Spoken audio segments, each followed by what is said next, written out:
Hello everyone. So ప్రెజెంట్‌గా మార్కెట్‌లో రన్నింగ్‌లో ఉంది రెనో 15 ప్రో మినీ. సో దీనికి కాంపిటీషన్‌గా V70 ఎలైట్ అనే కొత్త మోడల్ వచ్చారు. సో ఈ రెండిట్లో బెస్ట్ మొబైల్ ఏందని మనం ఒకసారి చెక్ చేసుకుందాం. సో మనకి ప్రో మినీలో వచ్చేసి మనకి main camera 200 megapixel main camera వస్తుంది. కానీ V70 ఎలైట్‌లో మాత్రం మనకి 50 ఎంపీ మాత్రమే వస్తుంది.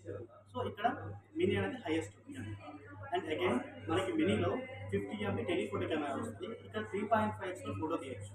అండ్ V70 ఎలైట్‌లో మాత్రం మనం 50 ఎంపీలో తీయొచ్చు, బట్ 3xలో మాత్రమే ఛాన్స్ ఉంది. అండ్ మినీలో వచ్చేసి మనకి వైడ్ యాంగిల్ కెమెరా 50 ఎంపీ ఇచ్చారు. అండ్ కాంపిటీషన్ బ్రాండ్ వచ్చేసి 8 ఎంపీ మాత్రమే ఇచ్చారు.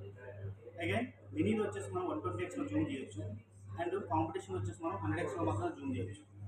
అండ్ మినీలో మనకి ఏఐ ఫీచర్స్ ఉన్నాయి. AI portrait, AI mind space, AI పాపోర్ట్ ఇలాంటివి ఉన్నాయి. కానీ మనకు కాంపిటీషన్ మోడల్లో ఇలాంటి ఫీచర్స్ ఏమి. సో బెస్ట్ వన్ మీరే సెలెక్ట్ చేసుకోండి, విజిట్ చేయండి నియరెస్ట్. Thank you.